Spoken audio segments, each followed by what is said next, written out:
বেবেজিয়াৰ জাজৰিত সদৌ অসম গৰিয়া জাতীয় পৰিষদৰ পঞ্চবাৰ্ষিক অধিৱেশনৰ আজি দ্বিতীয় দিন।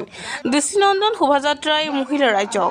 সদৌ অসম গৰিয়া জাতীয় পৰিষদৰ পঞ্চবাৰ্ষিক অধিৱেশনখনি 23 জানুৱাৰীৰ পৰা তিনিদিনীয়াকৈ বৰ্ণাঢ্য কাৰ্যসূচীৰে বেবেজিয়াৰ সমীপৱৰ্তী জাজৰিত অনুষ্ঠিত হৈছে। জাজৰিৰ আঞ্চলিক ক্ৰীড়া সন্থাৰ খেলপথাৰত জাকজমককৈ অনুষ্ঠিত হোৱা অধিৱেশনৰ আজি দ্বিতীয় দিনা পুৱাৰে পৰা অসমৰ বিভিন্ন জিলাৰ পৰা প্ৰতিনিধি আহি এক উলহ-মালহ পৰিৱেশৰ সৃষ্টি কৰিছে। প্ৰস্তুতি প্ৰায় সম্পূৰ্ণ হৈ উঠিছে। আজি পুৱা 9 বজাত মূল তোৰণখনৰ শুভ উদ্বোধন কৰে সভাপতি মইনুল ইছলামে। ইয়াৰ পিছতে বৃক্ষৰোপণ, উপৰি পুৰুষক স্মৰণ আৰু মংগল প্ৰাৰ্থনা অনুষ্ঠিত হয়। সন্ধিয়া জাজৰি জীয়ৰী জীৱনগাথা আৰু পৰম্পৰাগত জাৰে নৃত্য অনুষ্ঠান অনুষ্ঠিত হয়। দ্বিতীয় দিনা অৰ্থাৎ 24 জানুৱাৰী পুৱা পতাকা উত্তোলনৰ পিছতে শ্বহীদ তৰ্পণ কৰা হয়। পুৱা 10 বজাত উলিওৱা হয় বাৰেৰহণীয়া সাংস্কৃতিক শোভাযাত্ৰা। এই শোভাযাত্ৰাই অগণন ৰাইজক মোহিত কৰে। শোভাযাত্ৰা মুকলি কৰে জনপ্ৰিয় অভিনেতা সিদ্ধাৰ্থ শৰ্মাই। দুপৰীয়া সমবেত সংগীত পৰিৱেশনৰ পিছতে গৰিয়া সমাজ অতীত আৰু বৰ্তমান শীৰ্ষক আলোচনা চক্ৰখনি সঞ্চালনা কৰে লেখক গৱেষক আশ্ৰাফুল ইয়াছিন হুছেইনে। বিয়লি 2 বজাত অনুষ্ঠিত হয় জনগোষ্ঠীয় নৃত্যানুষ্ঠান। নিশা 8:30 বজাত অনুষ্ঠিত হ'ব সদৌ অসম গৰিয়া জাতীয় পৰিষদৰ দিগদৰ্শন অনুষ্ঠান। কাইলৈ দিনৰ কাৰ্যসূচী হিচাপে 10 বজাত সূৰ্যকণ্ঠ জুবিন গাৰ্গৰ শ্ৰদ্ধাঞ্জলি অনুষ্ঠানত উপস্থিত থাকিব শিল্পী ৰাজা বৰুৱা।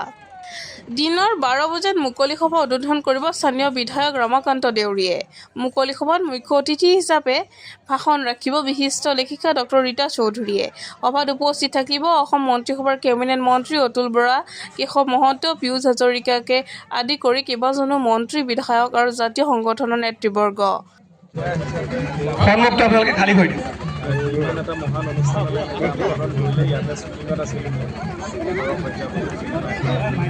আৰু আহি পেলাই ৰাজকোটত লগ পাইছোঁ, ভাল লাগিছে। তেওঁলোকৰ যিটো মৰম আমাৰ কে হিচাপে, শিল্পী হিচাপে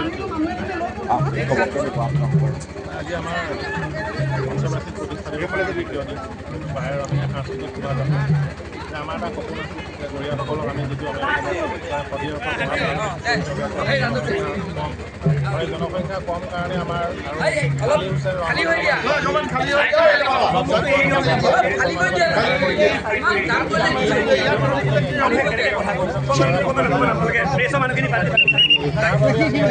আমি শোভাযাত্ৰা আৰম্ভ কৰিবলৈ আগবাঢ়িছোঁ। প্ৰথম কাৰ্যসূচী শোভাযাত্ৰাৰ স্থানীয় লোকসকল তথা আমাৰ বিভিন্ন জাতি জনগোষ্ঠীৰ লোকসকল ইয়াত অংশগ্ৰহণ কৰিছে। আমি শোভাযাত্ৰা আৰম্ভ কৰাৰ প্ৰাক মুহূৰ্তত আমাৰ সন্মানীয় শিল্পী সিদ্ধাৰ্থ শৰ্মা, আমাৰ সকলোৰে মৰমৰ একেদাক আমি এখনি ফুলাম গামোচাৰে আদৰণি জনাব বিচাৰিছোঁ। মই আমাৰ সন্মানীয় কেন্দ্ৰীয় সমিতিৰ সন্মানীয় সভাপতি মইনুল ইছলাম ডাঙৰীয়াক অনুৰোধ জনাইছোঁ তেখেতক এখন। আজি আমাৰ যিটো জাতীয় আমাৰ জাজৰিৰ পঞ্চবাৰ্ষিক অধিৱেশন, এই অধিৱেশনৰ আজি আমাৰ দ্বিতীয় দিনৰ কাৰ্যসূচী। আমাৰ দ্বিতীয় দিনৰ কাৰ্যসূচী ৰাতিপুৱা শ্বহীদ তৰ্পণ হ'ল। শ্বহীদ তৰ্পণৰ পাছতে আমি বাৰেৰহণীয়া সাংস্কৃতিক যিটো শোভাযাত্ৰাটো কৰিলোঁ।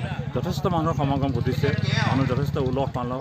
ইয়াতে আমি সাংস্কৃতিক সন্ধিয়াত আমাৰ অসমৰ প্ৰখ্যাত অভিনেতা সিদ্ধাৰ্থ শৰ্মা তেখেতে ইয়াত আমাৰ লগত সহযোগ কৰিলে।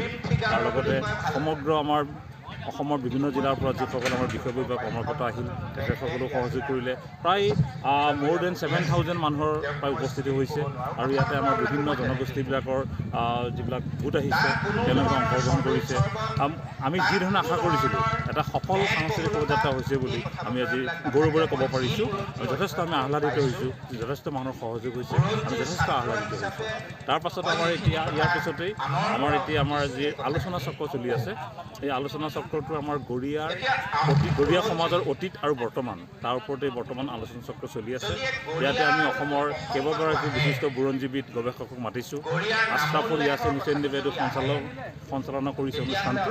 আৰু ইয়াতে আলোচক হিচাপে বৰ্তমান আপুনি শুনিছেই যে ভৈৰৱ মুণ্ডা তেখেতে শিৱসাগৰৰ পৰা আহিছে, তেখেতে আলোচনা আগবঢ়াইছে। তাৰ লগতে ডক্টৰ মিলন নেওগ আছে, ADB কলেজৰ পৰা আহিছে, আশ্ৰফিকা বৰা আছে, ৰূপহী কলেজৰ পৰা আহিছে, যোৰহাট JP কলেজৰ ডক্টৰ নুৰুল আমিন তেখেত আহিছে। এনেকৈ 5গৰাকী, সঞ্জয় দাস 5গৰাকী আহিছে। তেখেতসকলে আমাৰ এই বিষয়ৰ ওপৰত এটা সুন্দৰ আলোচনা আজি আগবঢ়াব। আলোচনাৰ চক্ৰৰ পিছতেই আমাৰ ইয়াতে আজি আমাৰ গৰিয়া জাতীয় পৰিষদৰ যিখন আমাৰ মুখপত্ৰ চেংচাই বুলি কওঁ আমি, সেই মুখপত্ৰখন উন্মোচন হ'ব। উন্মোচন কৰিবলৈ আমি আমন্ত্ৰণ কৰিছোঁ আমাৰ সদৌ অসম সাহিত্য সভাৰ উপসভাপতি পদুম ৰাজখোৱাদেৱক। তেখেত খন্তেক পিছতে উপস্থিত হ'ব। তাৰপিছতে আমাৰ যিখন চেংচাই, সেই চেংচাইখন আমি উন্মোচন কৰিম। আৰু এই অনুষ্ঠানৰ মাজে মাজে আমাৰ কিছু সাংস্কৃতিক অনুষ্ঠান থাকিব, জনগোষ্ঠীয় নৃত্য এইবিলাক চলি থাকিব। তাৰ শেষত আজি আমাৰ সন্ধিয়া 6 বজাত ND24ৰ দ্বাৰা যুৱ সাংবাদিক এঞ্জেলা চাংমাই আহিব। এঞ্জেলা চাংমাইৰ দ্বাৰা ইয়াতে আমাৰ গৰিয়াৰ নিনাদ নামত অনুষ্ঠান এটা আমি আজি সম্প্ৰচাৰ কৰিম। এই অনুষ্ঠানটোত আমাৰ বিভিন্ন জাতি জনগোষ্ঠীয় কিছু সাংস্কৃতিক অনুষ্ঠান থাকিব।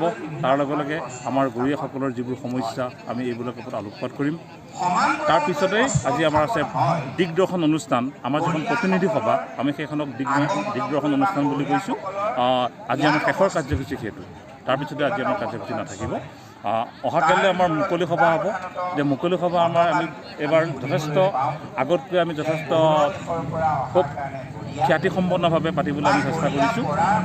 ইয়াতে আমাৰ অসমৰ সুলেখিকা গৰিয়সী কাকতৰ সম্পাদিকা ডক্টৰ ৰীতা চৌধুৰী বাইদেউ তেখেত মুখ্য অতিথি হিচাপে থাকিব। আৰু তাৰ লগে লগে আমাৰ অসম চৰকাৰৰ কেইবাগৰাকীও কেবিনেট মন্ত্ৰী আমাক ইয়াত উপস্থিত থাকিম বুলি কথা দিছে। আমি আশা কৰিছোঁ তেওঁলোকে সময়ত আহি উপস্থিত হ'ব। তাৰ লগে লগেও ইয়াতে আমাৰ অসমৰ বহুত বিশিষ্ট অতিথি থাকিব, আমন্ত্ৰিত অতিথি থাকিব। বিভিন্ন জনগোষ্ঠীবিলাকৰ সভাপতি সম্পাদক আমি আমন্ত্ৰণ জনাইছোঁ। সকলো কালি ইয়াত সমবেত হ'ব আৰু সকলোৰে সহযোগত আমি আশা কৰিছোঁ অনুষ্ঠানটি আমাক সকলোৰে পাৰ হ'ব। বটদ্ৰৱাৰ পৰা মেহদী জামানৰ ৰিপৰ্ট NE এক্সপ্ৰেছ।